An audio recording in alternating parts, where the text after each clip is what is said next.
pledge allegiance to the flag of the United States of America, to which it stands, one nation, under God, indivisible, with liberty and justice for all.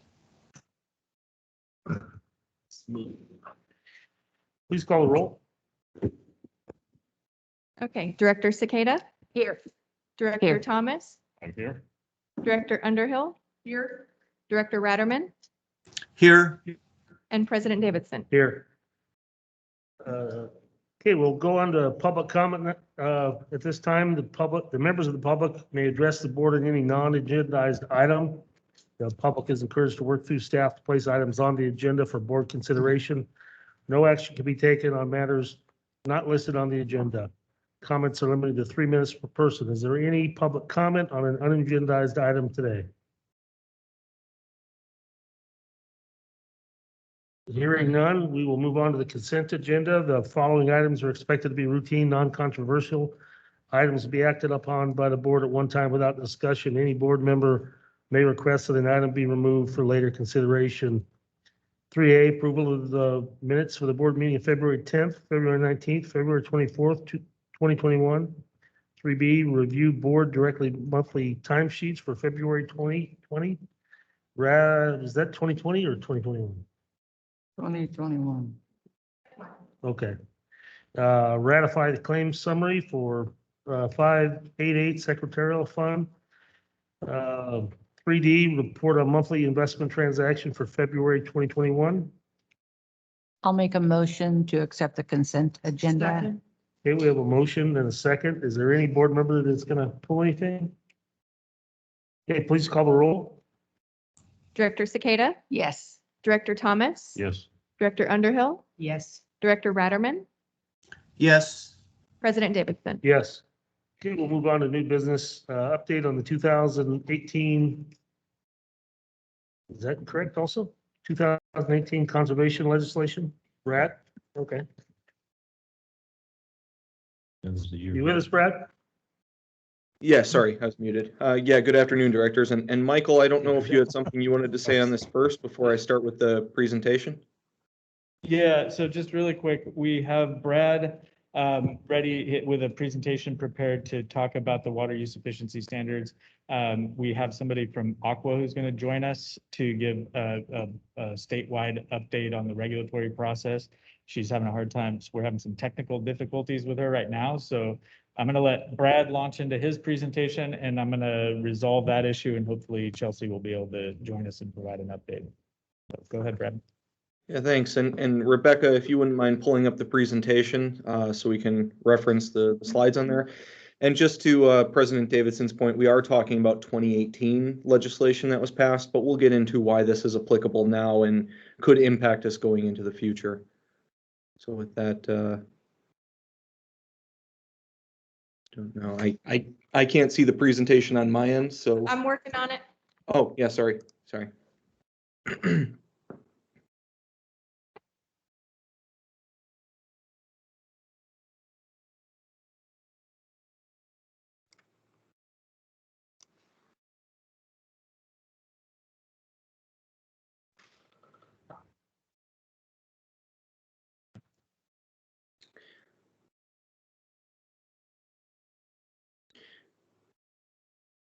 You see that, Brad?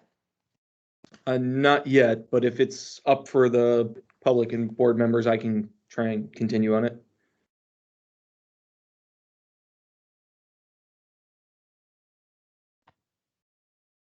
Okay, there we go. Perfect. Yeah, so we'll talk about the 2018 water conservation legislation and how it'll impact our water use efficiency program moving into the future here. Next slide.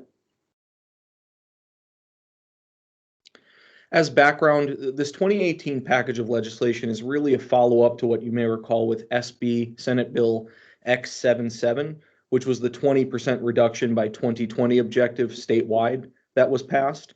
Now, obviously we have passed 2020 calendar year, and so a lot of this 2018 legislation was in recognition of setting new goals, targets, water use efficiency, guidelines, moving past that 20 by 2020 objective. This package of legislation requires the State Water Resources Control Board and the California Department of Water Resources to establish these new standards and set rules for urban water suppliers, ag water suppliers, and others in the state of California.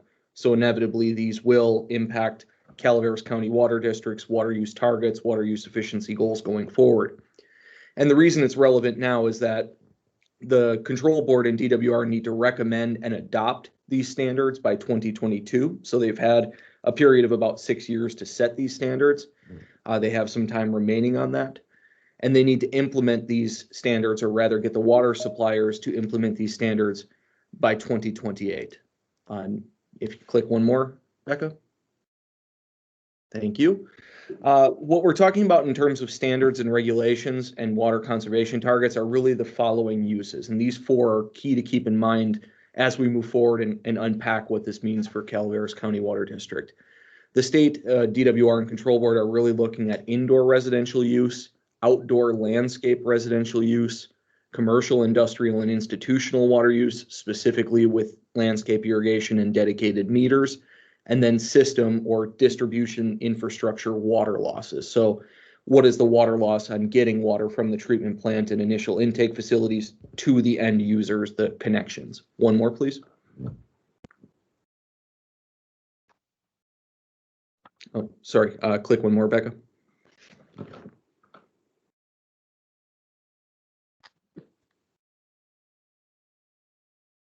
Thank you.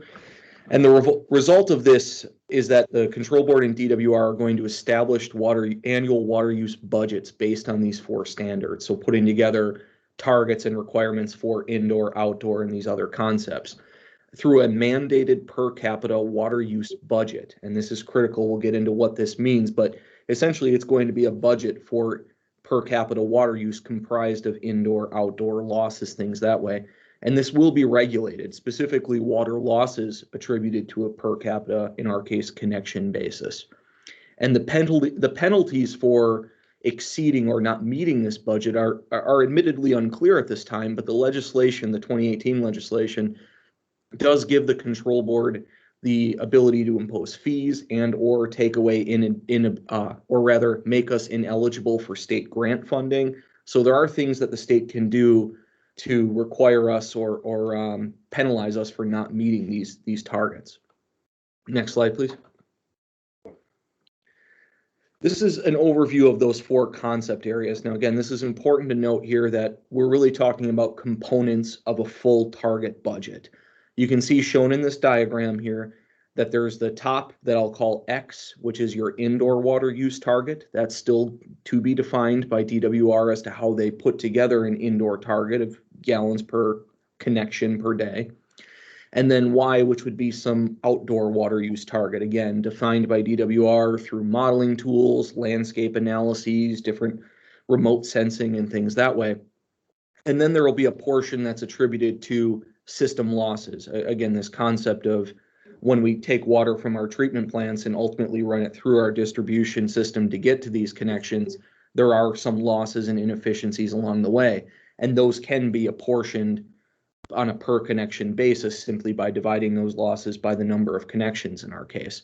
And so that portion is going to have a regulated amount to it, or rather a cap that we will be allowed based on our systems and how the State Water Resources Control Board models that. And so what's shown across the bottom is essentially this concept, and we can get into any questions, but really the total budget, what's shown in gray, that thick line, the regulated total connection use is going to be comprised of indoor, outdoor, and system losses on a per connection basis. So DWR is going to do their various modeling on indoor, outdoor. The control board is going to set their targets based on distribution losses. And those three added together are going to set your per connection limit on water use. Now, as it's shown in red here, we will be penalized for that overuse, going back to this idea of fees or ineligibility for grant funds. But embedded within this legislation is also something particular to losses. And this is important to us. We'll explain more later. But realistically, even if the total losses is greater than this allocation, but it fits within the total regulated budget, we can still be penalized for exceeding those system losses. So it's important to note that even indoor and outdoor will merely be targets that are used to comprise the whole budget, But losses will be fixed here and those will be monitored, and we are going to have to achieve certain targets for the loss portion. Next slide, please. Brad, can I ask a quick question? Sure. Does it show,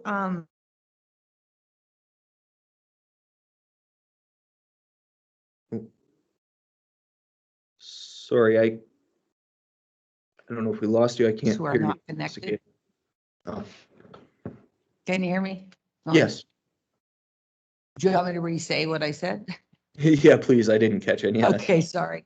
Yeah, so I was wondering, I'm looking at that attachment A, and have they determined how much loss is allowed yet? And then also, they're only looking at public water companies at the moment. Have they been looking, or is there anything in the horizon for private use of wells? Those are not connected to the public sewer. Good question. So we have an inclination of what the loss standards may be based on what we'll get into here, some of the past water loss audits that we've been required to do annually. So we'll show some of the data from those and what these loss standards might look like going forward. As far as the other concepts of, in this case, private wells or landowner indoor-outdoor use, maybe based on private systems, to my knowledge, and maybe Chelsea and or Michael can opine on this, but I don't know of any real set limits for those yet. My understanding is this legislation is targeted at public water supply agencies or public water suppliers and not individual landowners. And so perhaps to answer your question more thoroughly with regards to wells, I think some of the well standards and pumping limitations and other things on that specifically will be through SGMA, Sustainable Groundwater Management Act channels rather than something like this. Thank you. Yeah. And so it's worth noting of two efforts that are ongoing from CCWD that we are participating in and have been reporting on that help guide some of these discussions. Both the Control Board and DWR have been reaching out to agencies across the state to try and establish these guidelines and to put together concepts for how these standards will be formulated by 2022. In particular, the landscape area measurement, the LAM voluntary program, is something that DWR has been putting on to help establish outdoor landscape standards based on a classification of outdoor landscapes, irrigable versus non-irrigable lands, things like that to help set this budgeted amount for a water supplier service area. And CCWD has, excuse me, has participated in this LAM as one of the two mountain counties participants. There's obviously a number of agencies across the state that DWR has collected to participate in this project. We are currently reviewing the draft report specific to CCWD's service areas that we received late last year and are preparing comments to DWR that are due by the end of March. We are working with Woodard and Curran in parallel to the Urban Water Management Plan update, the consultant who's doing our urban plan update, to review the concepts from this LAM project, to pull in certain concepts and water use efficiency targets and measurements based on DWR data of what our landscape lands look like in the district service areas. Initial concerns that I can share with the board here from that LAM pilot project, and again, that was a purely voluntary project to help DWR with these landscape standards, was this classification of irrigable versus non-irrigable lands, looking at things like classification errors of different landscapes around the district. And it's really unclear how exactly this data, these modeling standards might be used to set future limitations on our landscape water use, while allowing for things like future growth in areas of the county. So there's a lot that we're going to point out in our response to DWR that hopefully highlights and gets them to think more critically about some of these future growth and other classification scenarios as it pertains to our service areas in this draft report. Another thing that we've been doing annually are the required water loss audits. I mentioned these earlier in the context of some of these standards that are coming out. And really this effort has been to review distribution system losses based on current production and connection delivery data. So a simplified water balance that follows American Water Works Association standardized methodology. So plugging in our production numbers, our consumption, our authorized consumption numbers rather, calculate and estimating losses on a per connection basis. And we've been doing this for Ebbets Pass and Jenny Lynn service areas since 2015, given some clarification in legislation prior to the 2020 calendar year. We started reporting all service areas. So we do have a sense of the losses from this water audit process for all of our 6 water service areas in the district. And we most recently submitted this water audit in December of 2020. They are currently under DWR review, and it's worth noting that through the water use efficiency portal on DWR's website, they are already available publicly. So each of these water audits going back to 2015 for the 2 service areas are available publicly, so folks can check out where we've been at and how we've trended. Next slide, please. It's worth pointing out from these water audits, again, just a schematic, this was provided in attachment A of what we're talking about in terms of a water audit. And these concepts are critical. I'm happy to dive deeper into some of these. I'll highlight quickly that we're really looking at the raw water inflow running through our treatment plants as a total water supplied. You'll see that the outflow arrow from the water treatment plant shows the water supplied or outflows that are then made available to the customers through our conveyance system. So we're really looking from that left side of the screen at the water supplied from the treatment plant all the way over to the right side where we have a number of metered connections in each of our service areas. And then between there, we have some level of system inefficiencies, losses, and we even account for what are called apparent losses using American Water Works Association methodology to handle things like measurement inaccuracies, data handling errors, the fact that meters are going to have some error to each of them. That's just inherent in sort of these gauging technologies and things like that. And through that, we calculate authorized consumption and get down to a representation of the total per connection use. And that's the rough pie chart that you see in the bottom right, is just a general representation that for each customer then in this audit, we have a sense of what the total comprised outdoor and indoor is. It's worth noting that we don't meter them separately in the service areas, but we do have a sense of what's truly used at the connection level, as opposed to what then is apportioned to unmetered system losses that are attributed to each connection on a per connection basis. And again, when we talk system losses, what we really mean are the leaks, system inefficiencies, and other things in providing a gallon of water coming out of the treatment plant and getting that gallon to the connection. Obviously, they won't receive the full gallon that left the treatment plant. They will receive a portion of it. Next slide, please. So talking about the 2020 most recent water audit data, here it is. This is basically what we put together for the 6 water service areas graphed. And again, we don't delineate by having separate meters for things like outdoor and indoor use. So we just have an aggregated total of understanding what is the total connection use. And then we can dive deeper into that water balance to figure out what the apportioned losses are at that connection level. And that's what you see in green and blue on a total average gallons per connection per day, which is the standard that the state will presumably move forward with in that sort of per capita per connection basis. You can see that obviously in some certain areas like Wallace, Copper Cove, Copperopolis, we do have higher total water use on an average GPCD than other areas, and then certainly some of our areas of losses that are higher than others.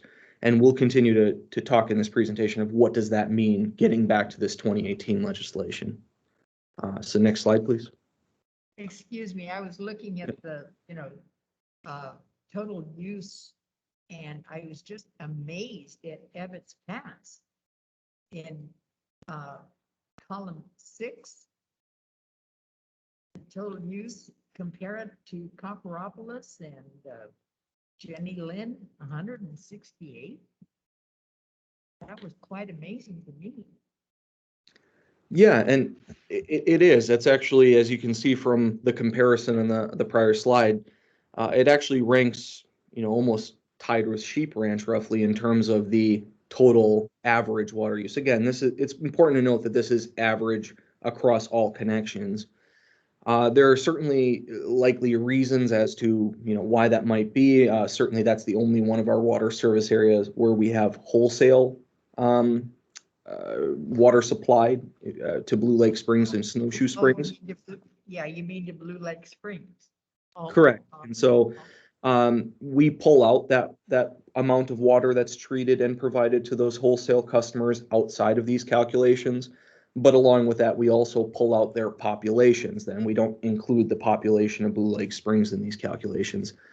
So that is to say that it might be a bit more accurate since we're kind of doing more fine-tune analysis of the populations in order to pull out that Blue Lake Springs portion, for example. And so we will talk briefly about data quality in this context because it is important to note that some of this variation between the service areas may actually just be due to the fact that right now we do manual meter reading. There's a lot of data quality issues perhaps, or at least ways in which we could improve our data handling, which may bring these more in line with actual usage through things like AMI and separate projects that way.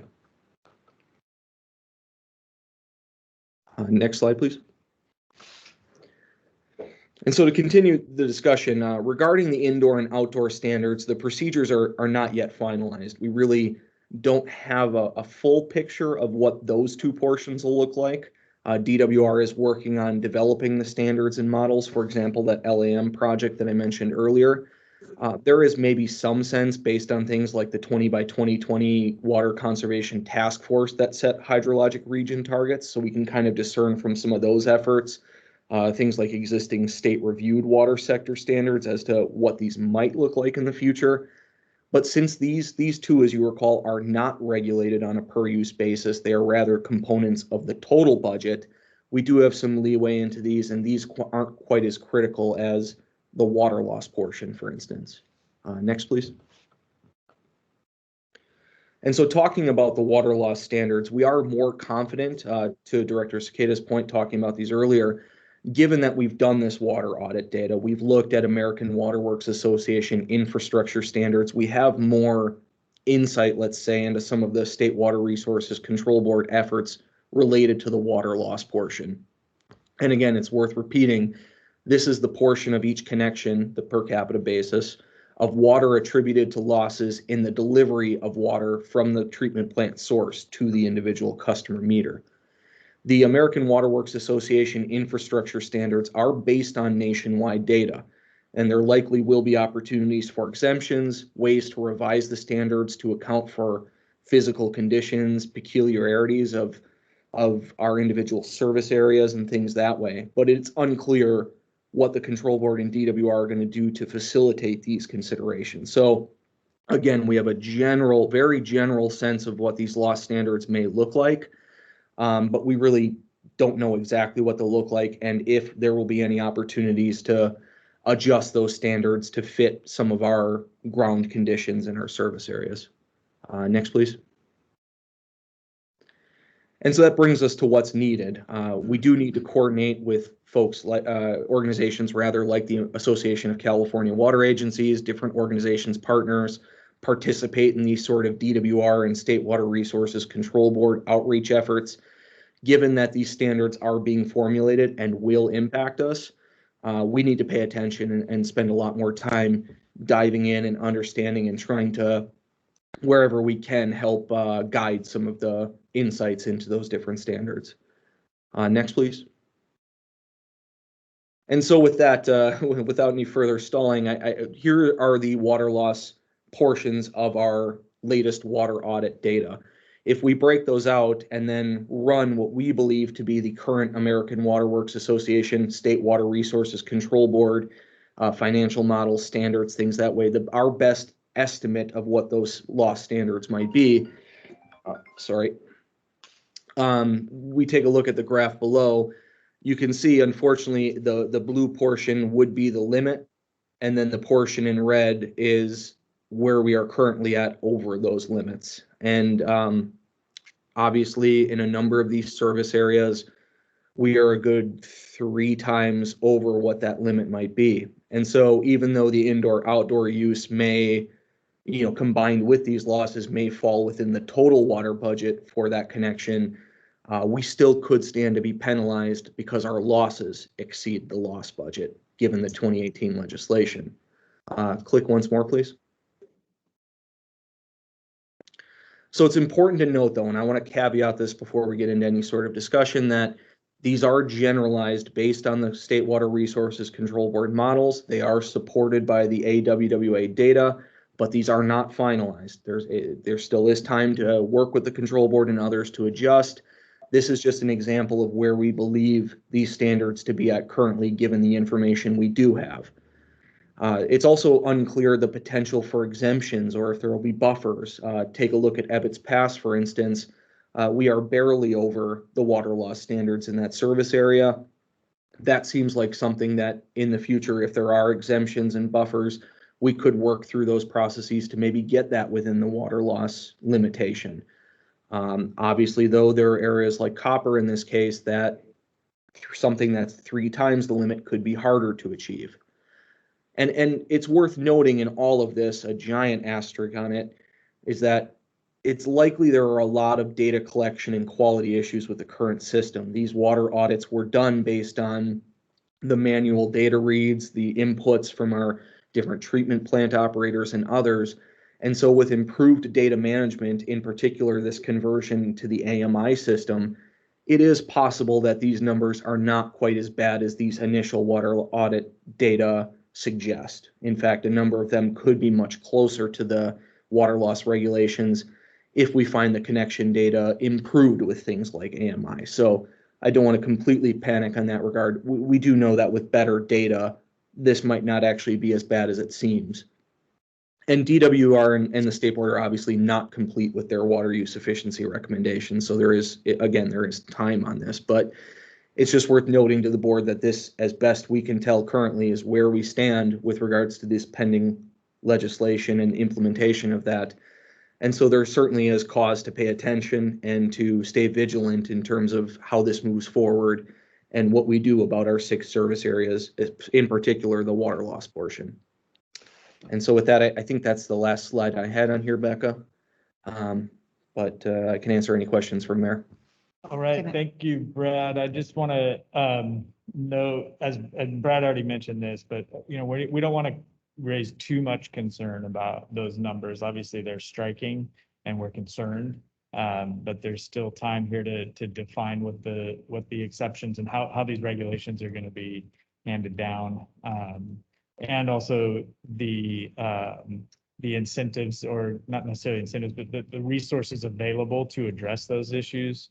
From I think most people's perspective, from a common sense perspective, it doesn't make sense to hit us with fines and make us ineligible for funds when that's what we may need in order to close the gap at what we're seeing there. So how about, let's take some questions at this point for Brad, and then we do have a guest that I would like to introduce to talk about the effort at the state level. But go ahead.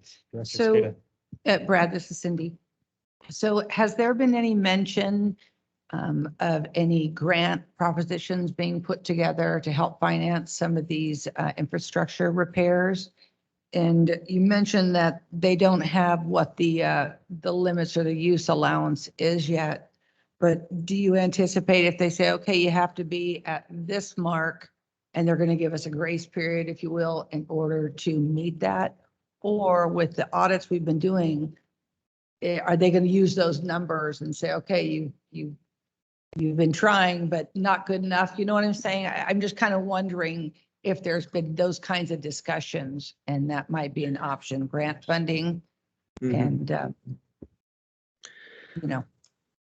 Well, I would be curious to get Chelsea's take on this, our guest from Aqua, but I'm not aware of anything particular to this legislation package that would come out grant-wise. Of course, that being said, there are other grant avenues, things like IRWM, that are always available to try and improve system inefficiencies and stuff like that. It is plausible that we could apply to try and improve our system losses and use this as a justification for why it makes sense. As far as the grace period question, I believe, at least from the state's perspective, or at least from the legislation perspective rather, that 2022 period when they formally adopt and DWR and the control board recommends the standards and the methodology, between then and 2028, I believe, is what's considered our grace period. That 6-year timeline is when we would look to try and hopefully get our system more into compliance, let's call it. It's not a lot of time. I think that comment has been made by a number of water suppliers. But unfortunately, I'm not aware of any other major channels we've got specific to this that are going to aid us in trying to improve our losses. And it's important to note too that again, these are a lot of averaging, a lot of, aggregating things to a per connection basis. Again, I think we'll really know a lot more once we convert to AMI as to where we really stand relative to what's shown here. This just comes out of our most recent water audit based on our manual data and connection. Thank you. So if I could, I'd like to introduce Chelsea Haynes, who is the recently promoted Regulatory Affairs Director. I hope I got the title right, the new title. Oversees regulatory affairs advocacy at Aqua. Somebody who I've known for several years now, working through the Energy Committee and other areas within Aqua. And is one of my favorite people at Aqua. So Chelsea has been kind of, I don't know how many different work groups there have been on this issue within Aqua, and she's been involved in it. And she was gracious enough to join us today. And part of the reason I invited her was for her to hear from us what the details look like from a rural agency, mountain county agency perspective. And so hopefully she was able to catch most of Brad's presentation. And then also hopefully we can get an update from her on what she's seeing. So welcome, Chelsea, and thank you for joining us. Yeah, thanks for the introduction, Michael. And I'm happy to join the meeting today. That was a great overview by Brad. So I'll try my best to not be too duplicative, but present more at the 1,000-foot level right now, how Aqua is engaging with the state as the state is going to be ramping up, particularly this year, on the development of the water use standards. So next June, the requirements for the water use objective will be in effect, and the water use objective will include the outdoor standard, water loss standard, variances for special circumstances, a bonus for recycled water, and then the water loss standard, which agencies won't have to meet, as Brad described, until 2028. But there's a lot of work just currently being done both between the Department of Water Resources and the State Water Board in order to implement this, making conservation a California way of life. And so Aqua's been very engaged through far more working groups than I ever thought we would have on this. But basically for each water use objective, Aqua has a working group. And so I was going to step back just a little bit and talk about some of the policy considerations that Aqua is really focused on with each of these different water use objectives. And then I think it's really helpful hearing Brad's discussion of where there's some very specific on the ground examples that can reinforce these policy considerations that Aqua is advocating on. So with the water loss performance standard, there's been two major issues that Aqua has been working with the board on. And one is that this economic model that they're using is going to result in performance standards. And, we hear typically no model is perfect. There's been a lot of issues with their economic model that then creates the performance standard. And so you have agency specific inputs that you're putting into a model that put out this performance standard. And because of some of the flaws, both with default inputs and the economic model methodology, what we're seeing is performance standards that aren't feasible for a lot of different agencies to meet. And so looking at Calaveras water, or at your standard, you're currently at a baseline of 112, and you would be expected to reduce it to 21 GPCD by 2028. And so I think one of the things that's going to be really important, Aqua is going to be working on trying to improve the economic model, but having that agency specific data that you're able to put into the economic model sooner rather than later and then being able to have a conversation with the board on feasibility is something that we need to start having, sooner rather than later.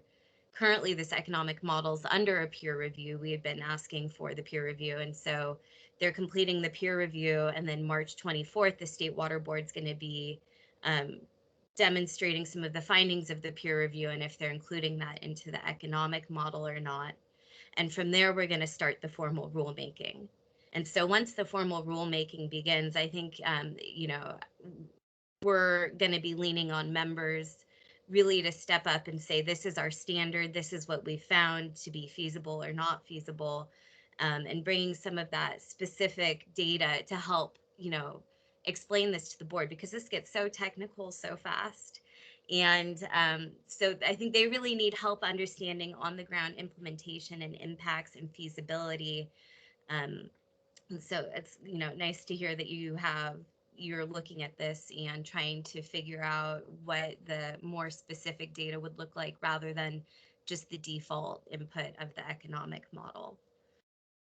On the outdoor standard and the landscape area measurement, Aqua's been meeting pretty regularly with DWR, and we're trying to work through some of the policy decisions. So DWR has a technical team that's assessing the data.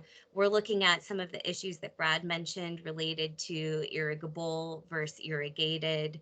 Like DWR has 5 different options of how they're going to consider irrigable versus irrigated. And so Aqua's developed some recommended positions based on our working group that would allow for both. And so these are the kind of conversations that we're currently having through our working group and trying to push for.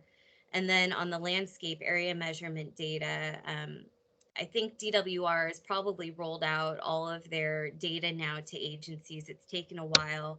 And they had a pretty quick turnaround for when agencies needed to validate that data. So Aqua asked for 2 things recently to DWR. One is more technical assistance for agencies to validate data. And so they've agreed to hold a workshop April 14th, and they'll be presenting some just guiding principles of how to look at your data. We've seen issues with boundaries. We've seen issues with counties incorrectly coding land use and then that not being included in part of the landscape area measurement data. We've seen issues with just how you account for growth and new residential development. They've excluded parcels that are over an acre feet as residential because they've considered it ag. And so we're working with DWR to try to figure out how to streamline providing input back to DWR to correct some of the issues that we're seeing. And then my understanding is that DWR is going to be extending the timeline for agencies to validate.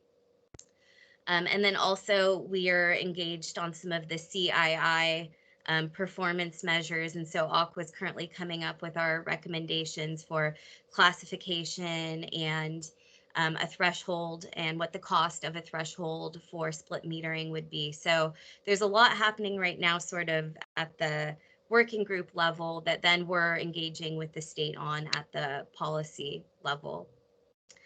And then just the last area that I wanted to flag is on the indoor study. And I don't know if you've heard some of the concerns circulating around the indoor study right now, but DWR was directed to conduct studies and provide a recommendation or a report to the legislature January 1st this year, and they've missed that date. That recommendation would be for an indoor water use standard. And absent any new legislation, the 2 bills making conservation a California way of life had a default indoor standard that would start at 55 GPCD and then drop down to 52.5 and then 50. And so DWR has been working with agencies on these water use studies in order to assess if that standard's appropriate or if it should be reduced. They had completed those studies, and then our understanding is the State Water Board had some additional data that they were interested in DWR considering from the electronic annual report. And so that's held up now the release of the report with recommendations. And so we're curious to see with some of this new EAR data what those recommendations will be at.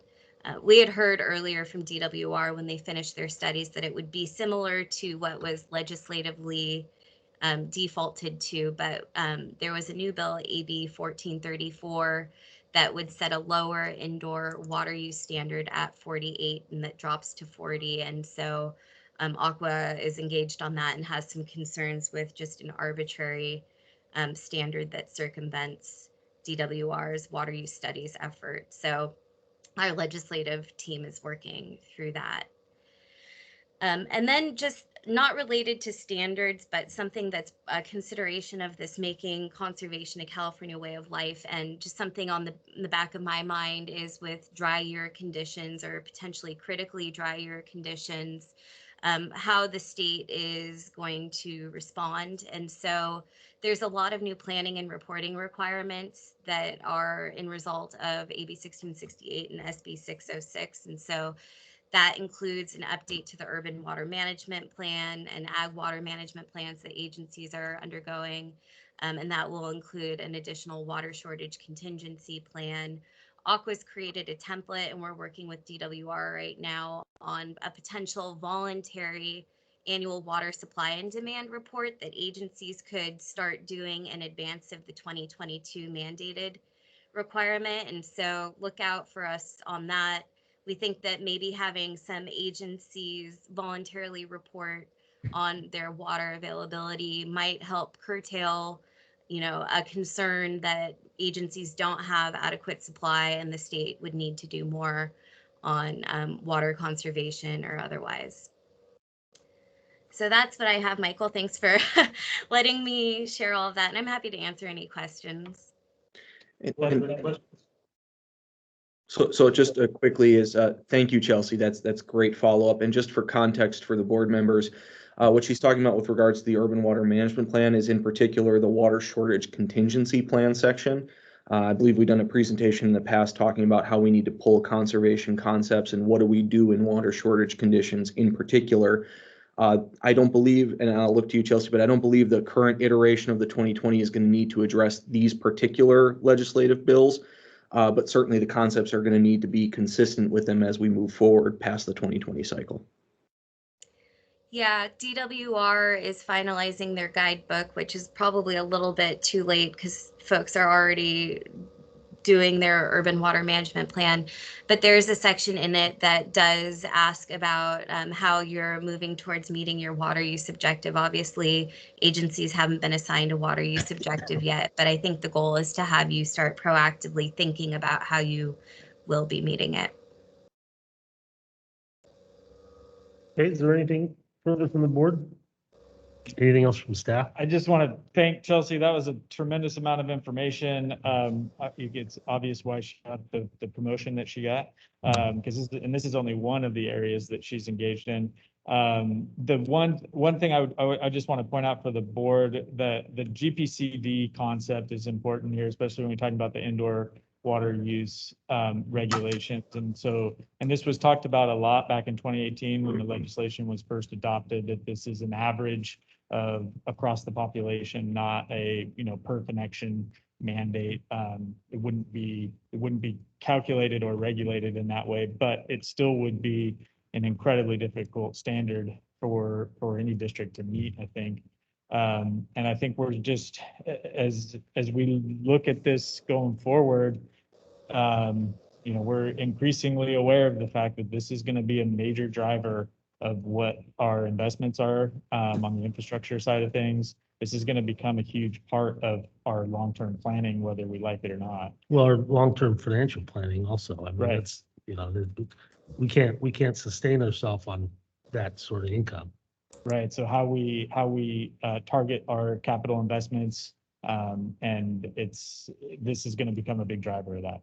And the hope is that it will be consistent with what's best for the district and what we would have otherwise planned for, but that may not always be the case. It may be that we're redirecting investments solely based on compliance with the new mandates and reprioritizing because of that. So that will be very interesting to see how this is going to play out. And I think that's why it's so important for us to be engaged in how these regulations are drafted and formulated, because this is going to be a big deal for us going forward as we're making investments in our infrastructure. Or even, I mean, modeling our rates is the point that I'm getting at. I mean, we have to change our entire rate structure. For, you mean to incentivize conservation or? No, not, you can't, we're not allowed to incentivize conservation like that, right? Isn't that the current law? Well, it depends on how you do it, But no, yeah. I mean, we're not gonna be able to, because we do, I mean, we have a large parcel county.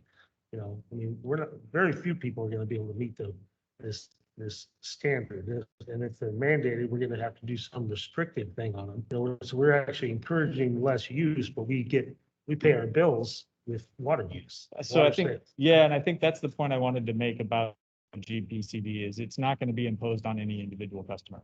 It's CCWD's responsibility to meet that requirement on a district-wide average basis. But there won't be any enforcement at the per connection level. And correct me if I'm wrong on that, Chelsea or Brad. I just don't understand. I mean, I just don't understand how that works because I mean, we're being told to have, for people to use less water. It's going to be mandated by the state. We have to be the enforcement unit. Or we're going to collect less revenue, and so we're going to have to raise their rate, their monthly base rate, to accommodate for less use. So, and it does affect rate structure overall, which is, you know, we started going in that direction the last time the rate, under the current rate structure, where we took a much smaller portion of that, and that's attributed to consumption. And it may be that even that goes even further in the future, because if, you know, in the best case scenario, we're successful at meeting these standards, there's going to be a whole lot less consumption than what we're currently seeing, but our costs aren't going to go down.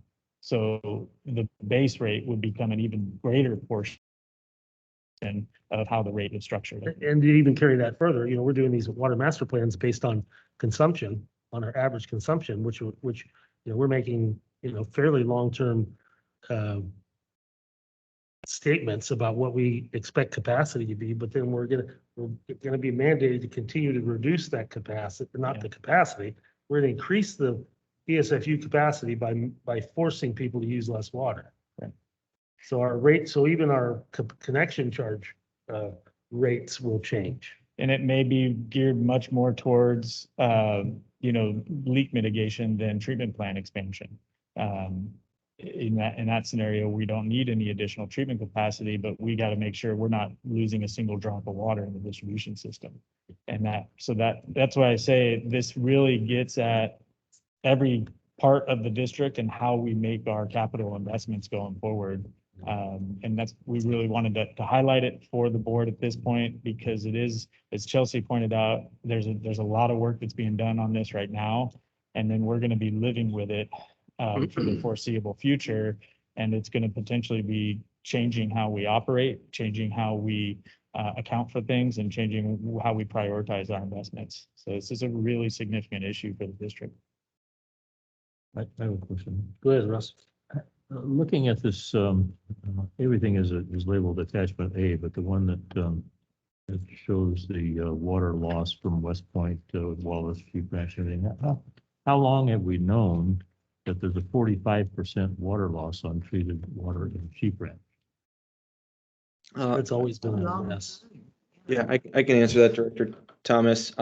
So my understanding is the operators have known that for quite a while, but in regards to the specific number, now having a handle on the fact that it's 45 is recent to us now doing all service areas as part of the water audit process, which started last year. So prior to that, when this water audit requirement came out in 2015, we had only been doing Jenny Lind and Ebbets Pass all the way through 2019. Then starting 2020, we did all the remaining service areas. So getting a handle on this particular number, or putting a number to how bad it is there, is relatively new. Although I think. But also, I mean, Sheep Ranch, it's maybe 45%, but it's 45% of a small amount, right? Right. Well, but I mean, how many connections do we have there? I mean, It's 52 connections. well, that's it's not that's a huge number. It is, as far as the proportion, and I think this also raises the point that Brad made about data quality, and there may be some of that here. You know, Sheep Ranch I'm certainly not suggesting there's no issues with that distribution system. There are. We know that the distribution system's in bad shape. But we also really hope that as we implement the AMI meter project over the next 6 months, we're going to start getting a much better picture of what the water losses actually are. And that may change some of these numbers. Michael, could it be more than just loss in the distribution? Is there any way people can access water and be taking it without us knowing? It's a remote Good area, question. so Yeah, that's a great question. It's possible. There is some water growers. use for flushing flows, for example, that's water that gets treated and counted, but it's not actually delivered to customers. And so it would be unfair to count that as a water loss. So we track our flushing flows and deduct that from what we're evaluating here. But if if there were people out there that were illegally using water from a hydrant or, things along those lines, then yeah, that would show up here as water loss, but it wouldn't be deducted from the total that we're being held accountable for. So that's something we would need to tighten up if we can. Is there do you do an audit somehow to make sure nobody's connected illegally? I wouldn't characterize it as an audit, and maybe Damon could jump in here, but it's something that our staff keep an eye out for. I know it's happened a few times and since I've been here where our staff have seen something that didn't look right, and we contact the property owner, and sure enough, either inadvertently or intentionally, there was an inappropriate use of water that we were able to correct. So I don't know if I would characterize that as an audit, but it is something we keep an eye out for. Yeah, just to follow you up, Michael, Cindy, we do keep an eye out. I think it's just kind of part of the culture, right? Everybody out in the field will correspond if they see a water truck that's not marked, or if they don't recognize who the person is, or if there's a hydrant meter on a fire hydrant that's new and nobody's necessarily aware of it. So those conversations happen daily. Yeah, there are a lot of conversations yet to be had about water theft, water loss, raw water supply, where that water goes, how that looks, especially in some of the more remote service areas like Sheep Ranch and West Point. And that's another thing that we will, I think, see a significant improvement in our ability to identify those issues when we have the new meters installed. Because we'll be able to get, instead of just once every 2 months, a snapshot in time of what the water consumption was for each connection, we'll be able to see that on a real-time basis if we want to. We will have much better data about where water is going and where we're losing it. With as remote as Sheep Ranch is and how small it is, do we have staff out there every day? I wouldn't think so. Not every day. Damon, is it 5 days a week? Yeah, we have staff that come out Monday, Wednesday, Friday for the plant routine. And then staff will also just show up on the other days to check the distribution system and check normal operation of the raw pump station, which is down below town there. All right, anything else on this item 4A? Anything from staff? I think that's it. Thank you, Chelsea. Thank you. Yeah, thank you all. We'll move on to 4B, discussion action on a declaration of surplus for a portion of APN 5551-8. Yeah, so this is a piece of property that staff has identified as potentially surplus and surplusable. And it's not by any means an obligation to sell it, but by adopting this resolution, the board would allow staff to move forward, notify other public agencies to see if there's any interest in the property and move it through the process. If it looks like there's a good outcome for the district and there's a potential buyer for the property, then it could be some additional revenue for the district without jeopardizing operations. But that would all have to, there's a lot that would remain to be seen as we go through the process, but this just starts the process of surplus. Michael, once this is surplus, if it is if you go to sell it, it would come to the board for approval? Yes. Okay, thank you. Yeah, this is by no means an obligation to sell. It would all still have to be negotiated and come back to the board for approval. And This- again, excuse me, we talked about the fact that this is, you say you haven't seen this piece come up as surplus. This is this piece of this property. It's actually just a portion of a parcel. It's not a separate parcel. It has not Okay, been then I, surplused. then I might be goofy because I thought that we had done this before. Not for this. That's piece of not why though. We have surplused other property that we still own, for, the 15 acres in San Andreas, just on the other side of this hill. We surplused that a long time ago and we never found a buyer for it. So there's other property that the district owns that has been surplused that hasn't been sold yet. But this one is not. Yeah, we haven't currently gone through all of our property. It's been a couple of years, hasn't it? You had a big project. Probably. We've looked at it a few times. There's one other piece that may be coming before the board before too long up in West Point. And we're still looking at that one. So yeah, these things will come back from time to time as needed. Yeah, this is a big piece of property. 92 acres. Okay, is there any other discussion on the item? Yeah, Is there this more is- staff report.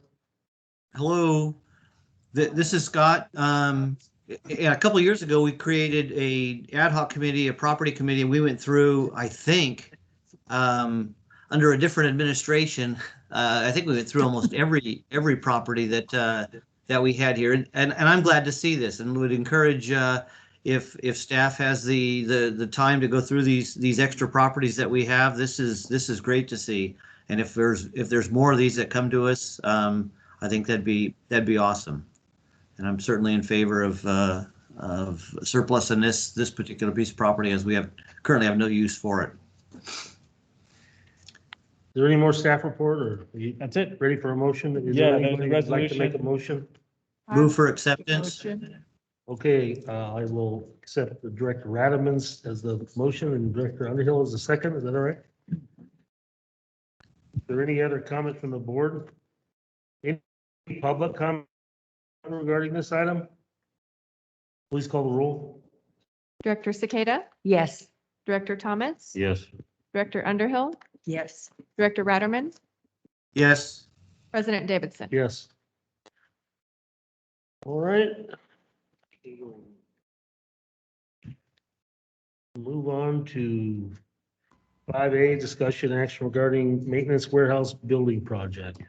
So I'll just introduce this one briefly and then turn it over to Damon and Kevin. But this is the what we've previously referred to as the courtyard at times. The understanding we had with the board going into this fiscal year was that the money is budgeted for work on this project, but that we would circle back with the board before we started spending that money in earnest, just to make sure we're on the same page as to where the project's going and the work that's going to be done. We had kind of put it on hold last year, if you recall, when we put it out to bid. The bids came back as too high. We got some very good suggestions from the engineering committee on how to get the cost down. But we were also going into an uncertain year with COVID just starting.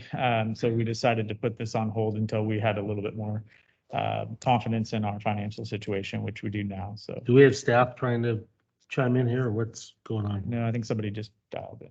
Oh. Yeah. I think So with that, I'll turn it over to Damon and Kevin. Thank you, Michael. I Hello. mean, I had comment on the property sale. Who is this and what, that item is done, but we didn't sell any property. Well, this is Ralph Copeland, and I was listening to Brad's great presentation, and I try to get on here, and I just had some questions on That item is closed at this time. Is there something you can talk with our general manager offline about, or? well, this is.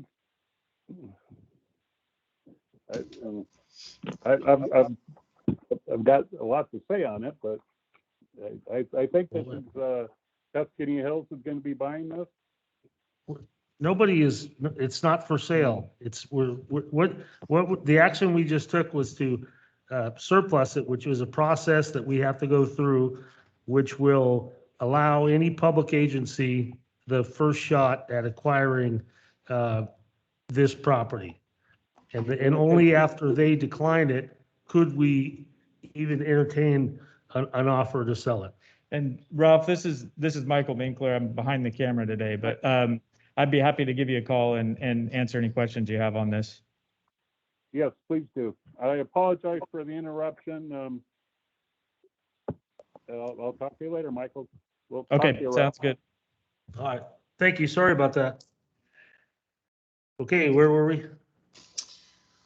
Director Davidson, this is Damon Wyckoff. I just wanted to follow Michael up really briefly on the maintenance shop warehouse conversation. So just to let the full board know that we did, Kevin, Michael and I did discuss this item with the engineering committee, and we talked about ways to save costs on the project and not basically put it back out to bid only to elicit the same sort of proposals we received last year.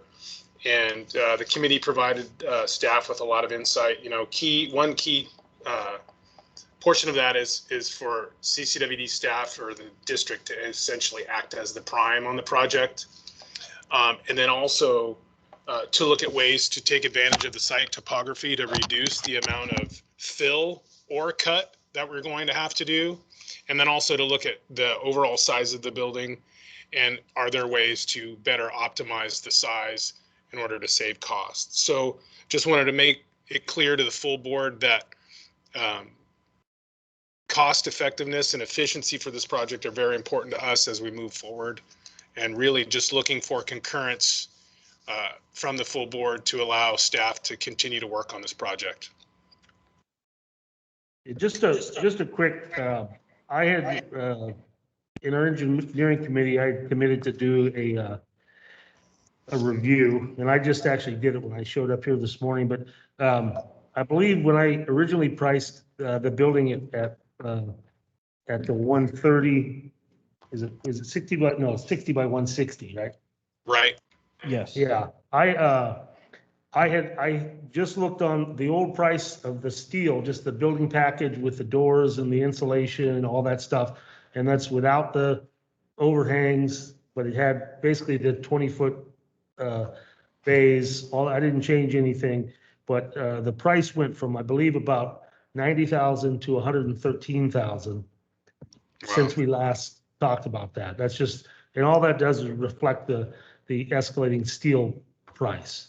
But the today price of that building package was 113 plus tax. And of course, whoever we buy it from is going to mark it up also, but Right. that's the ballpark of what that is. Jeff, does that include the installation or just buying the package? That's just the building package Okay. itself. Wow. Got it. And I recently sold a 60 by 130. And I want to say that building package, because I know we talked about reducing it slightly. That building package was right around, with my markup and everything, was right around 100,000. I believe it was an $88,000 package plus a markup. So we had talked about how much we would save if we would reduce it. I don't think we're going to save a lot of money on the building package per se. Got it. Yep. You know, so, I mean, certainly I'd rather have, you know, the walls, the exterior walls that we want, and we don't have to do as much work on the interior. We could even just park back-ons in there or something, and Yeah. that would still be a positive thing, you know, to keep them out of the sun. But anyway, that's just to give you an Yep. idea where we are just on the steel package. Yeah, and there's a few different considerations there that Director Davidson mentioned that staff's looking at that would, we think, bring the cost down. Or in some cases, one of the questions was whether we downsize the building because they can be expanded later. Or would it be more efficient and cheaper in the long run just to do the whole thing, even if we don't build out the interior for the entire building at this time. And so we're looking at sort of a phased approach so that we spread the cost over a little bit of time, get the cost down as low as possible, spread the cost over a little bit of time, but still meet our operational needs and enable us to move out of the buildings down the street sooner rather than later. So those are sort of the different variables that are in play where we're working on tweaking all of those to make it as cost effective as possible. I So- just have one question. We say that we're going to be the prime contractor. CCWD will be the prime contractor. But we'll function as the prime, so we'll do a lot of the design and planning work ourselves and sub out portions of the work. Okay, so we have all the required permits and what have you to do something like that. We have a stable of engineers that are raring to go. Oh. So Damon, are you all done, Yes. Bertha? So on the $300,000 budget, you would anticipate purchasing the building, or what would you be using that 300,000 for?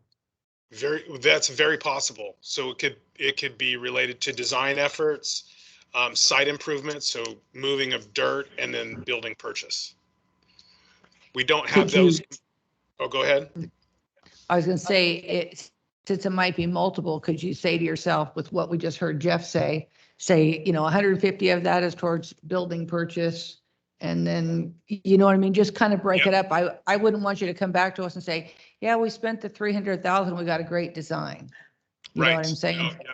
Understood. Okay. I think you're on the right track. It's just we don't have the details refined yet, but yes, absolutely. And, in consideration of the 20% cost change associated with the building relative to the steel, I think it's really important that we look to identify the exact size that we need and make that purchase as quickly as we can. Damon, this The is pro- Scott. the thing with this- Go ahead, Scott. With the 300,000, what percentage of the total cost of start to finish do you think this 300,000 represents, or are we far enough into it at this point with this new information? And I know this has been on the shelf for a while, but are we looking at 600,000 or 500,000, or do you have enough time put into this to get to that number? Not completely, but I can tell you that one of our concerns right out of the gate is just the cost for site improvements. So I think our estimate right now is site improvements are in the low $100,000, and we're looking at ways to reduce that more. One of the thoughts is can we take advantage of the fact that we own the property up the hill to, if we need a significant amount of fill, to grab that fill from that lot and quote unquote improve that lot somewhat to bring that fill down to this lot, and try to make it cheaper.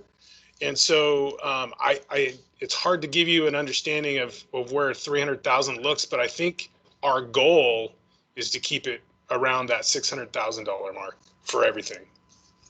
Okay, thanks. Yep. Have what? Not for this year, we didn't. We approved 300, but that's why we're trying to make it a multi-year. We put it out to bid and we got bids back. We know what someone will do it for. What we're trying to take out of the picture is the general contractor's $200,000 profit margin, because that's probably what they're gonna make on the deal. And there isn't anything complex about this. Like Damon said, if you look at that side we leave today, there's a little swale down there that needs to be filled in, so we're not putting the building in a hole and having drainage issues. So we need to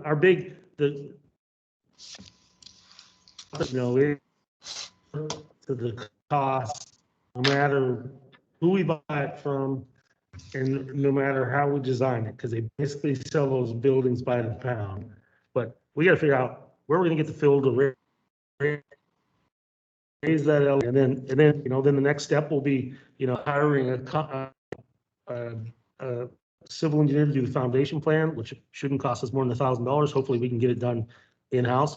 And then, I would, with a prevailing wage slab, maybe $10 a foot. So that's $100,000, and then we'd be ready to look at hiring somebody maybe next year to put the building up. But the building can lay on the ground. It can lay on the ground and basically appreciate in value because of just the escalating cost of everything. Yeah, well, I think we should buy it sooner than later.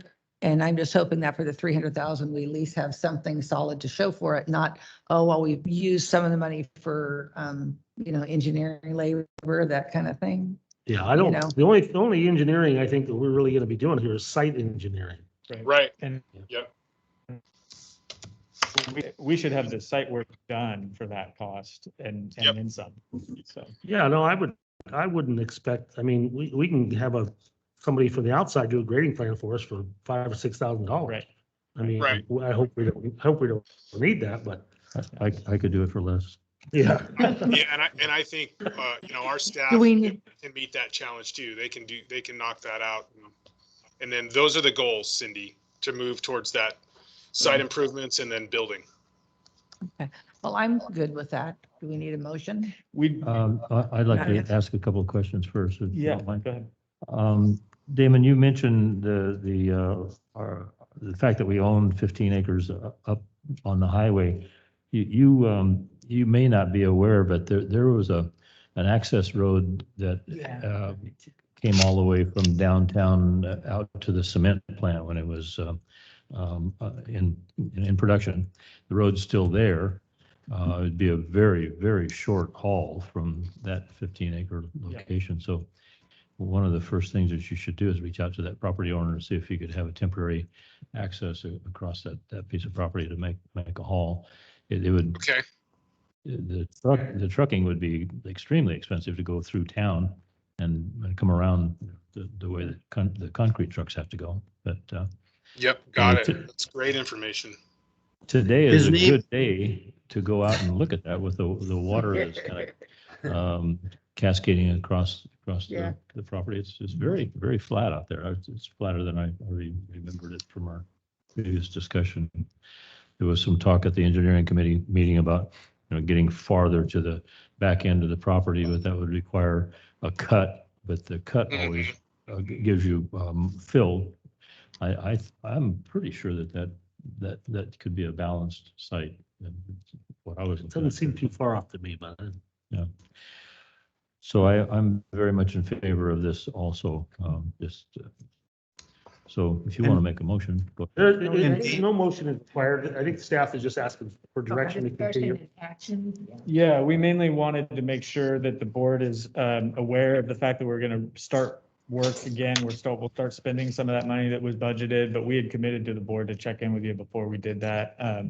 And so as long as there's, sounds like consensus among the board for us to move forward, then we're going to get it going. Yeah, and I want to ask, we have consensus from everybody else because it seems like we've been discussing this for, Yeah, Several years. we're already down there. Yeah, so all of our staff and our employees are on board and we're all raring to go. I would never presume to speak for all of them, but there's a lot of excitement out there about this. Damon, I have the gate to that property that Russ is talking about is at the end of Angels Road, right near where it meets Highway 49 there across from the old airport. Yeah. And I've cut wood on that guy's property. His name's Ed Swift, and I have his phone number if you want to get a hold of me. Oh, great. I appreciate that, Scott. Thank you very much. I'll give you a call about that too, Scott, because it cut about 5 minutes off my commute each way. So. Oh, yeah. Yes, it was. That's how I walk to the meetings. Oh, that's great. Appreciate it. Thank you. Back when you used to show up. Yeah, where are you, Scott? You're not allowed to ask it that. It's like, You set yourself up for that.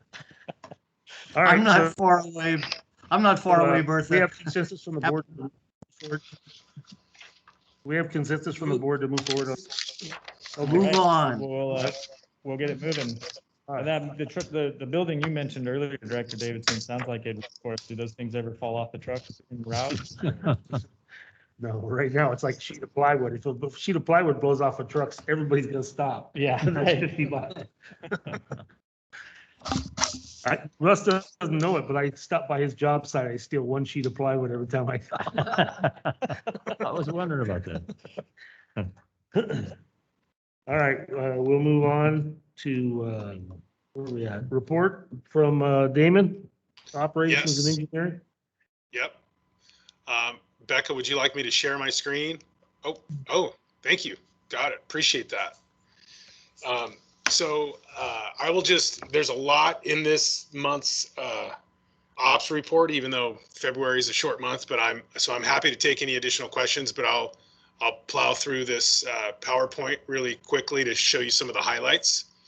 So just want to highlight, kind of circling back to the conversation about water loss, is we have field crews that continually work day in and day out to fix service lines, rehab service lines, and fix leaks.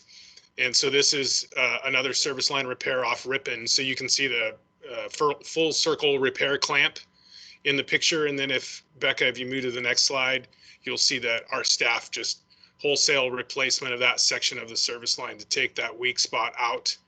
And then there's the quick connect. You can see a little bit of the brass at the bottom of the picture there of where they've connected to the rest of the service line to the property. And then, so here's an interesting one. So this is a pressure reducing valve vault. The picture on your right is a vault that is has a manhole lid on the top of it off of Kiva in Copper Cove. And so from the surface, it looks like just any other manhole, but down below, it's actually not a sewer manhole. It's a pressure reducing valve station. So if you look at the picture on your right, there's a larger blue disc, what we call a bonnet, and then on the left, and then on the right of that is the smaller one. So you have basically a high flow and a low flow pressure reducing valve system. And so the picture on your left is what's called a CRD, or a control reducer. So what this little valve does is it senses the high pressure on the upstream side of the large valve in the picture on the right, and then it actually makes minor adjustments to the opening or the outlet of that valve in order to reduce pressure on the downstream side.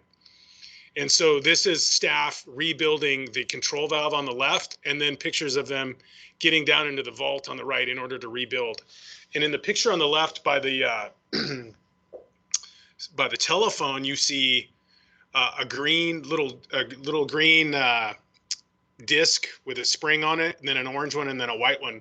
So those springs go inside of that CRD valve, and they have different pressure settings. And so we have to keep different, they're color coded. We have to keep different colors of those control springs throughout the district in order to be able to rebuild all the different valves that we have. So if you could move to the next slide, Becca, you'll see this is that larger blue disc that was in the picture on your right, disassembled, and staff are removing any of the tuberculation or the burrs on the underside of that bonnet. And then they're also replacing the diaphragm. So you can see in the picture on your left, Mike, our mechanic, is removing one of the O-rings around one of the connector sections. And in the top of that picture, you can see the diaphragms that sit inside that bonnet, and they act to make minor adjustments to the flow rate. And oftentimes what will happen is when these valves fail is there's a hole that shows up on one of those bonnets, and then you equalize water pressure off on either side of the valve, and that's when you end up with a high pressure condition. And on to the next slide, if you would. So then what happens is when you have those holes in the diaphragm and the valve equalizes pressure on either side, meaning you go from reducing pressure only now to just conveying pressure from one side of the valve to the other, you end up with waterline breaks. And so we had a 2-inch, we had the failure of the pressure reducing valve at Kiva resulted in 5 2-inch waterline breaks in the Copper Cove area. And so this is the repair of one of those. And staff actually just decided, you know what, rather than just make the repair, we're going to install a valve here at this site also. And so that's what you see in the picture on the left. You see a small 2-inch valve that's been coupled to a section of pipe with some what are called Romac clamps that are going to connect to the old section of the pipe. And then on to the next slide, if you would. So this is a picture of the failed, what we call bluebell pipe. It's a very thin-walled, older type of PVC that is rampant in Copper. And there's a lot of it in Rancho Calaveras as well. And it's prone to failure. And so this is what a picture of what one of those failures looked like when that pressure was equalized across that pressure reducing valve. Incidentally, putting myself on the spot here, I can't remember how many PRVs we have in copper. The number that strikes me the most is we have over 100 pressure reducing valves in Ebbets Pass. So we have a lot of valves, and PRV maintenance is something that's top of mind for a lot of staff. And even then, we're routinely working to rehab and repair and test operate. We invariably end up with failures like what occurred in copper. So on to the next slide. I thought it important to highlight this image. This is, I'm getting notice that we have 21 pressure reducing, 12. Oh, we have 12 in copper. So that's still a lot to me. Some of the PRVs can be huge too. They can be 8-inch where you need a crane to lift that bonnet. So back to this image. This is a picture of a site visit to replace the UV system at the Forest Meadows wastewater treatment plant. And I just really wanted to highlight this image for the board to show that you have the members of the construction crew, the engineering department, the electrical department, management, and treatment operations all in this image working to understand proposals for new UV systems and how all of them would potentially best work at this site. So I really wanted to just highlight the fact that there's a lot of coordination and cooperation that goes on out in the field, particularly when it comes to upgrading facilities. There's been a lot of enthusiasm, and I just really want to express my appreciation to the board for facilitating the completion of this work. So the image on the left, you can see our operator, Ron, he's got his hand on the stainless steel lid. That is a UV system. So underneath those lids are the UV bulbs that are in water, and that's the disinfection process in play on the effluent supply. So next slide, please. Okay, excuse me, can I ask a question on that Forest Meadows? Absolutely. Because that's the one that had been giving us quite a bit of problems within That's the correct. last few years, correct? That's correct. Yep. This original okay. unit was installed in 1999. Yeah, I remember that. Okay, Great. good, take it out. Yeah, let's do it.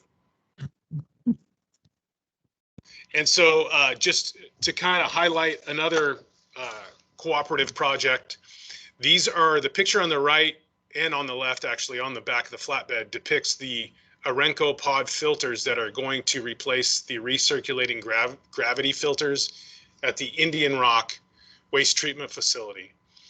So the green boxes have curtain filters that hang down, and what happens is the liquid septage is sprayed across the curtains, and a biofilm is created, and that biofilm acts to eat the biochemical oxygen demand, or the BOD, or basically the portion of the supply that needs to be cleaned, right? It cleans it through those filters, and then the wastewater effluent then goes into a recirculation tank, and then periodically it's pushed out into a leach field. So really what the objective here is for Indian Rock is to reduce groundwater intrusion into the recirculating gravel filters and really optimize the treatment process at the same time. So we've received these filters. They're stored at our Vallecito facility right now, and our construction crew is actually working off a set of plans that were developed to install some concrete pads and the plumbing in order to install the filters. Next slide, please. Thank you. Here's another project that the construction crew recently completed. So the picture on the right, you see our operator Scott connecting quick connect hose to the belt press, which is then going to treat the solid. It's going to press the solids and push the solids after they've been pressed and the water's been removed into a tank it's more of like it's a waste bin essentially that's going to then be driven off site for disposal. And so for years, this trailer mounted solids handling unit or belt press lived on the ground. And so construction crew recently installed this concrete pad, which you can see on the left. And then the basin is actually where the water, the liquid that's squeezed out of the solids gets pushed back into the effluent pond or to the wastewater pond for retreatment. So this was an upgrade. This project is not yet complete. We're going to install an overhang or a lean-to building over this belt press also to keep it out of the weather. But it has improved the sanitary aspect of working on a belt press on a concrete slab. Staff can now wash this off, push all the liquids into the basin, and keep everything clean and sanitary without having to worry about using fire rakes or pitchforks or any of the sort. So this next picture depicts some of the improvements that have taken place recently at the Huckleberry lift station. So we had all 3 of those sewage pumps rebuilt, and you can see the picture on the left illustrates the flow rate of one pump operating prior to rebuild, and the picture on the right illustrates about 130 gallon per minute increase post rebuild. So definite improvement after we've rebuilt all 3 of those pumps, and a little bit of a sigh of relief for staff, because as we all know, that is a very actively used wastewater lift station. And then with that, if anybody has any additional questions, I'd be happy to answer them. Damon, this is Russ. I have one about the repair that you did on Copper Cove, the PRV valve. Yeah. Just out of curiosity, how long were the customers out of water during all that? Looks like it conceivably could have been a long time. It could have been a very long time, but we were able to throttle pressure out of a fire hydrant and keep people pretty much in water most of the time. The shutdown to rebuild the PRV only lasted about an hour. Okay, and the picture of the failed Bluebell, I would have expected the pressure to blow some portion of the Bluebell out, but it looked like that might have been damaged early on by backfill conditions. Well, yeah, it always kind of clouds the water when you look at some of the backfill that we see on some of these water mains and service laterals. So I see your point there.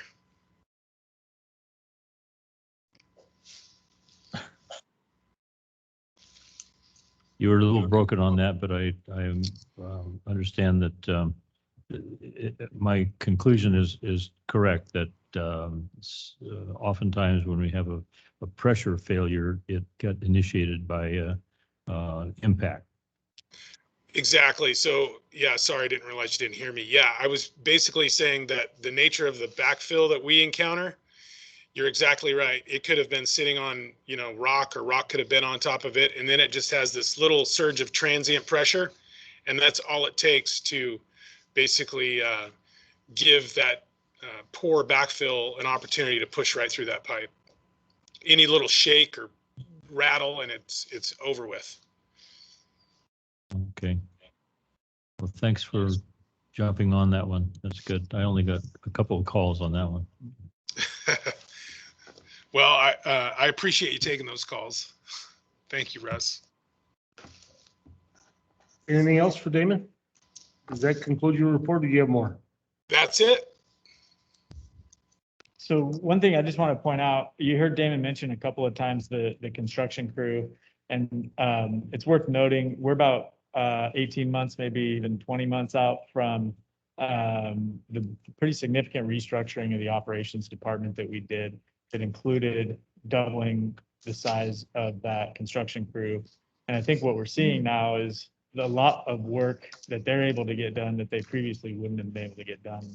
And that comes at the cost of some additional stress on the distribution crews in some areas. So there's trade-offs there, but they're able to get a lot of projects done that otherwise would have taken a lot longer, or maybe just we would have to contract out. So I think it's, correct me if I'm wrong, Damon, but I think some of those projects are indicative of the success of that construction crew. Yeah, I completely agree with that. Yep. Because I can remember when you started that construction crew, and the designs or the plans that you have, well, I'm glad it's, very successful, and They're able to get a lot more done in-house than we previously would have been able to do. Yep, absolutely. Well, thank you so much. Okay, let President Davidson introduce the next item. Thanks, everyone. All right, general manager report. First off, obviously, the highest priority today is acknowledging Director Underhill's birthday, so happy birthday. How did Happy you birthday. know it? It's not for 364 days for crying out. That's true. Happy birthday, Bertha. I think we're jumping the gun a little tiny bit.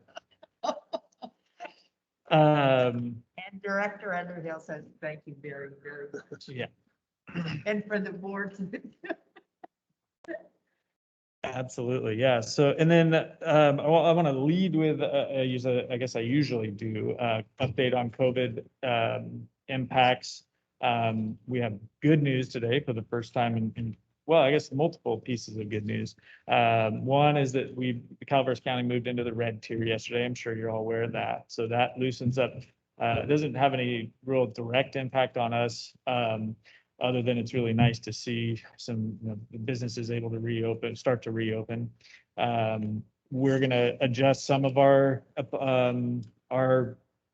procedures or our operational protocols based on that. We'll start bringing more people into the office more often. We're going to open up to the public again, open the lobby back up to the public, and we're still going to, that's happening now. And we're going to encourage people, and we'll put a press release out announcing that, but also encouraging people to still make appointments when possible. If it's just dropping off a payment or something like that, then it's easy to walk up to the window and take care of that. But if they're going to need to coordinate with other staff in the office, and since we still are on a rotating schedule, it's always advisable for people to make appointments in advance. And so we're still going to encourage people to do that, but the lobby will be open to the public again. So those are encouraging signs in general. And then just today, we were notified that the Calaveras Public Health Department will recognize water and wastewater employees as food and agriculture and sector employees. And so some of our staff, in light of that information, some of them have already made appointments to get their first vaccine tomorrow. And so we're very pleased that that determination was made and that our staff can start to get vaccinated right away. That's all staff. That's right. Yeah. So that's a big relief. And we are very grateful to Sam Leach, who I don't know if any of you have met, but he's been the interim public health director at the county since Kristen Stranger moved on.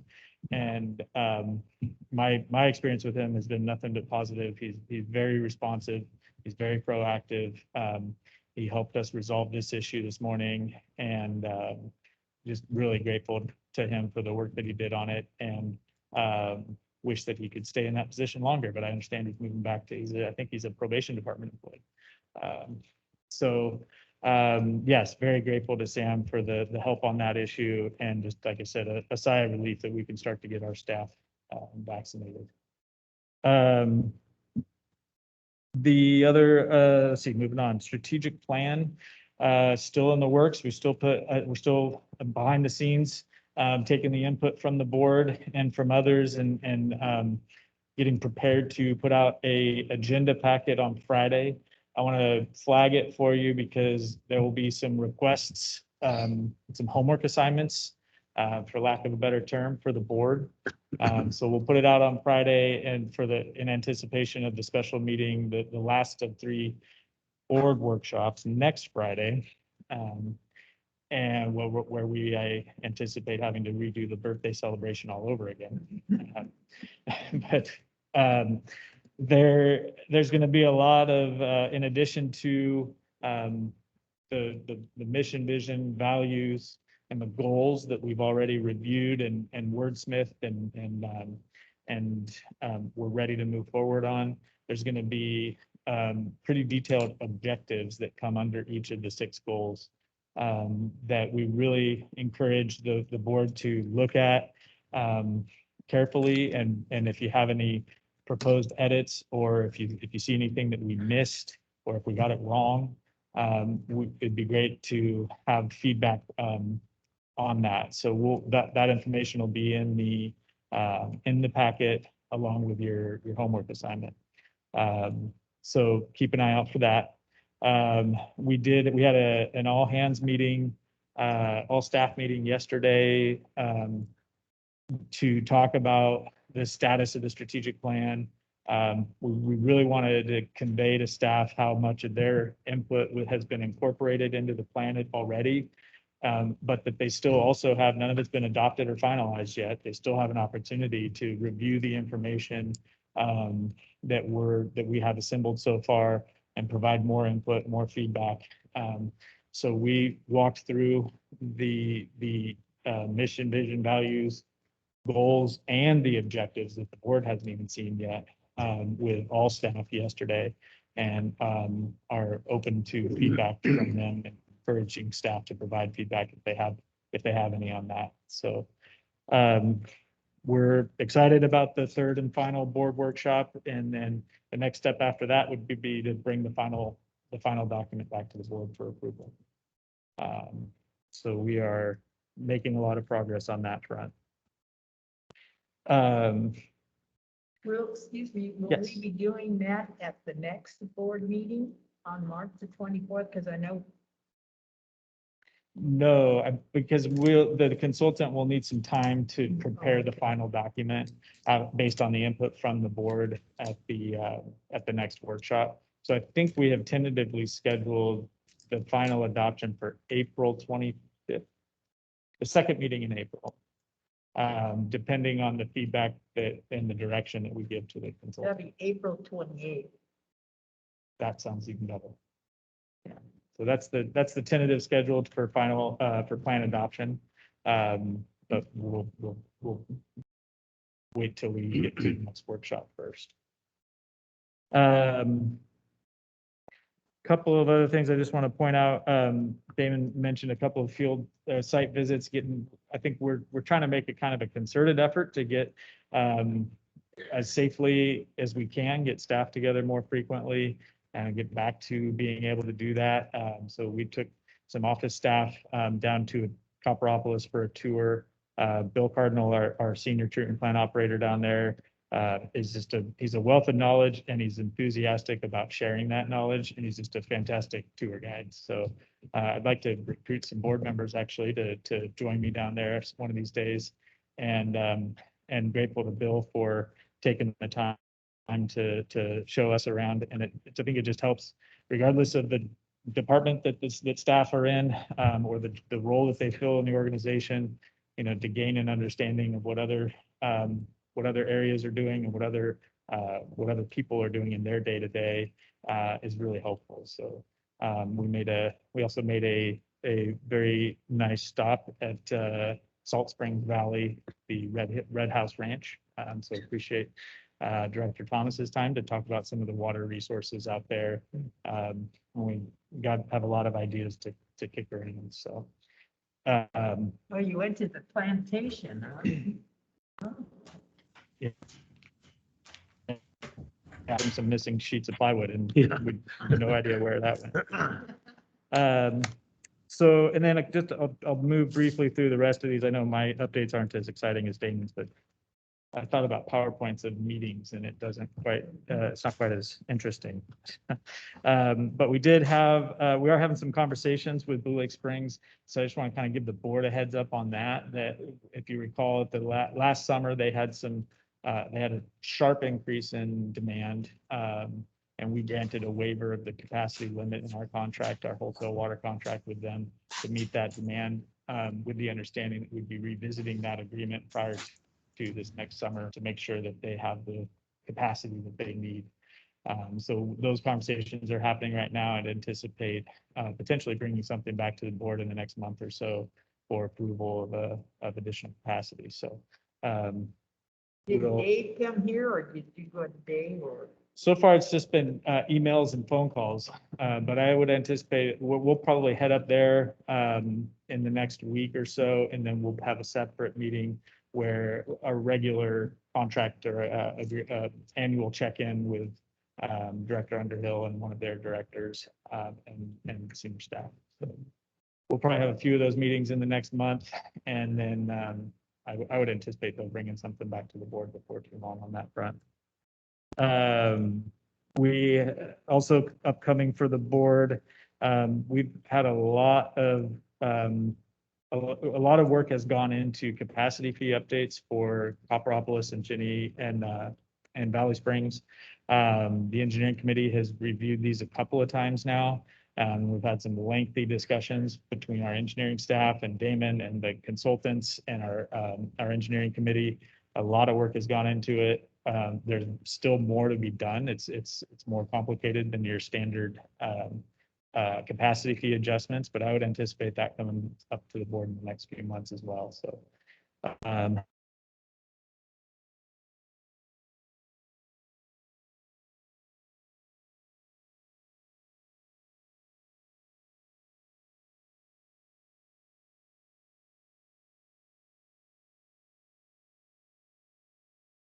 we'll let our board know that at the end, effective the end of this month.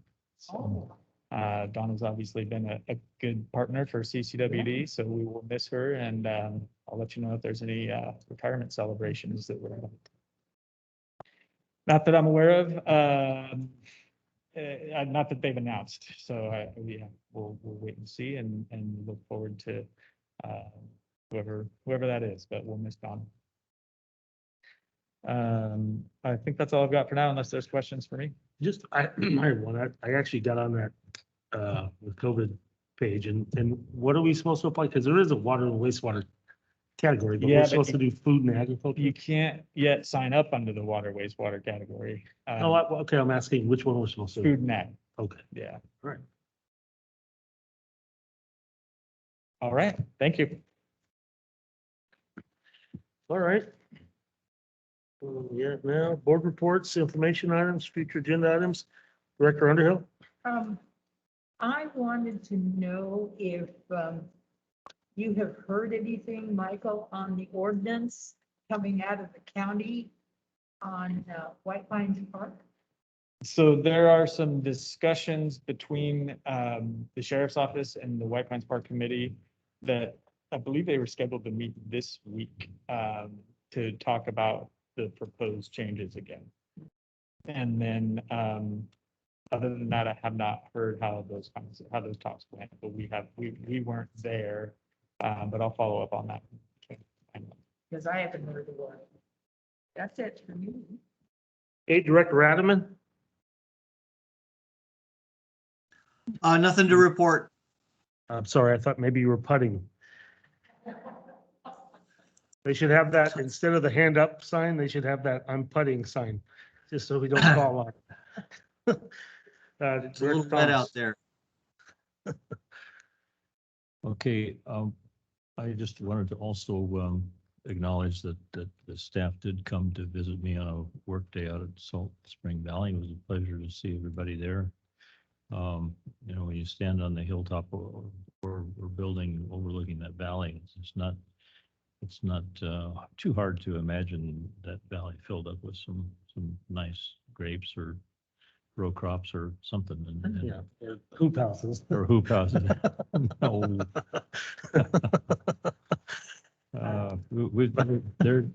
Those are stuck up in the canyon, out of sight. I've already talked to a couple different guys. Yeah. Oh God, I don't know exactly how to launch into this, but this is kind of falls in the category of the future agenda items. Michael, we have talked long and hard about the interaction of our people in customer service and our customers, and how difficult it is to get in touch with CCWD.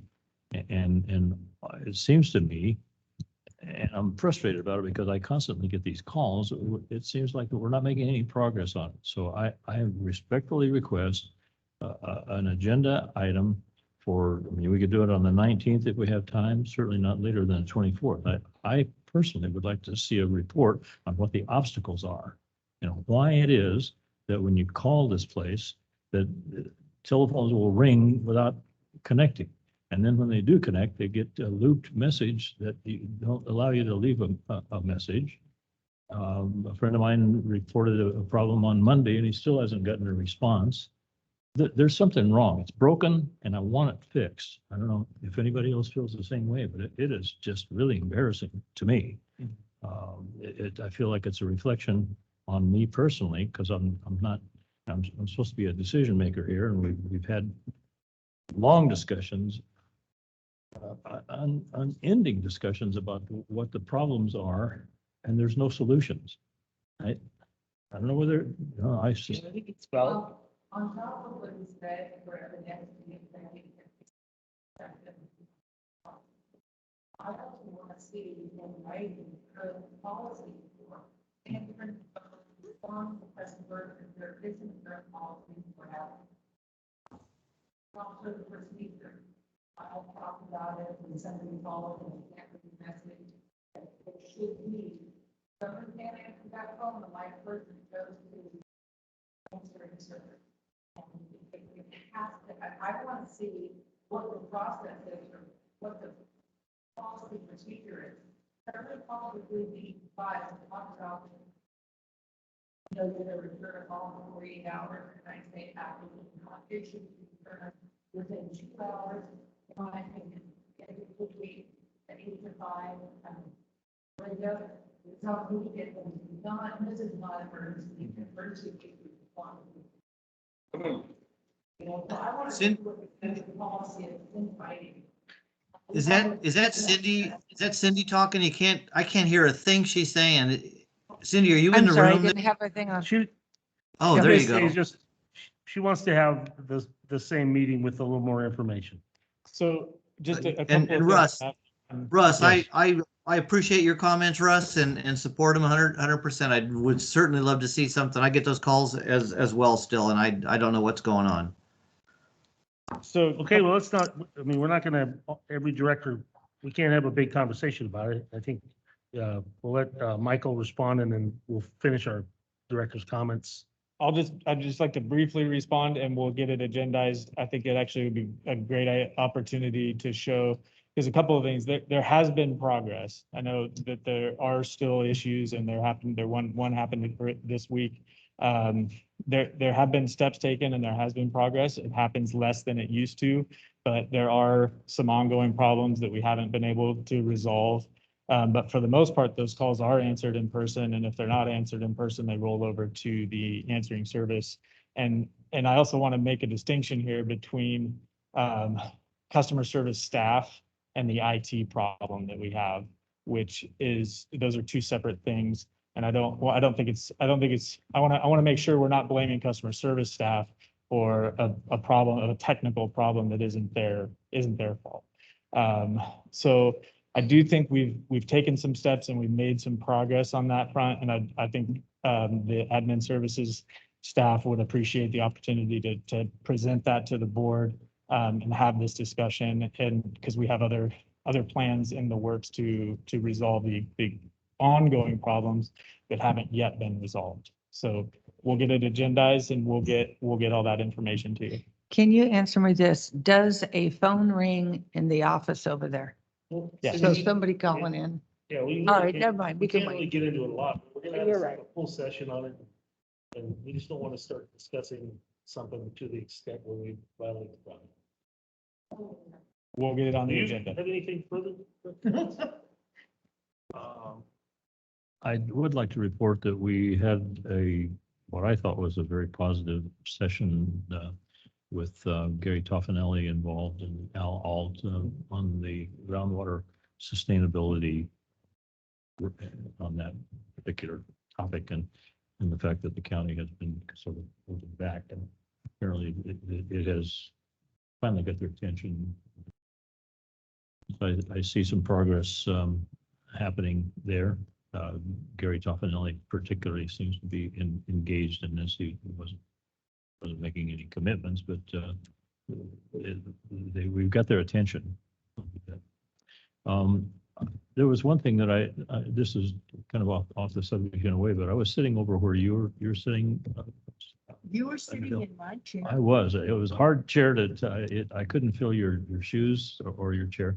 But there's some deferred maintenance here on this dais. Yeah. The formica is loose. It needs to be glued back before it gets broken off and becomes an unsightly condition. We'll add that to the capital improvement fund. Okay. Do we have any money in the budget for that? Just Could be a few years, a but little we'll bit take a of look. crazy glue. I'll bring some glue next time. Next year? Yeah. Next year? Oh, and this is a kind of a significant meeting here. This is the anniversary of the first meeting that we had to conduct on via the Zoom things. I attended this meeting last year, sitting in the motorhome down in Stockton, calling in on the phone, thinking, oh, this. Pretty sure I was in Cabo. I know, it's like right around this time. Yeah. This can't last very long, but and also I got my shot, my first shot. Next one will be on the 30th, but that's good. All right, Cindy.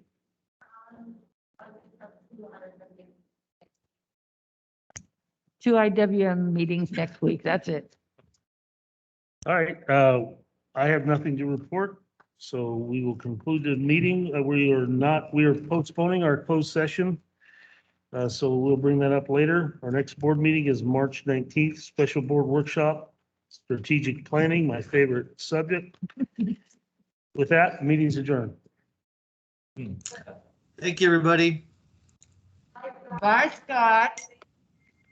Happy birthday. Oh, Happy thank birthday. you. Just tell that foursome behind you to play on through. Right. Is that a tablecloth on your face, Dr. Thomas?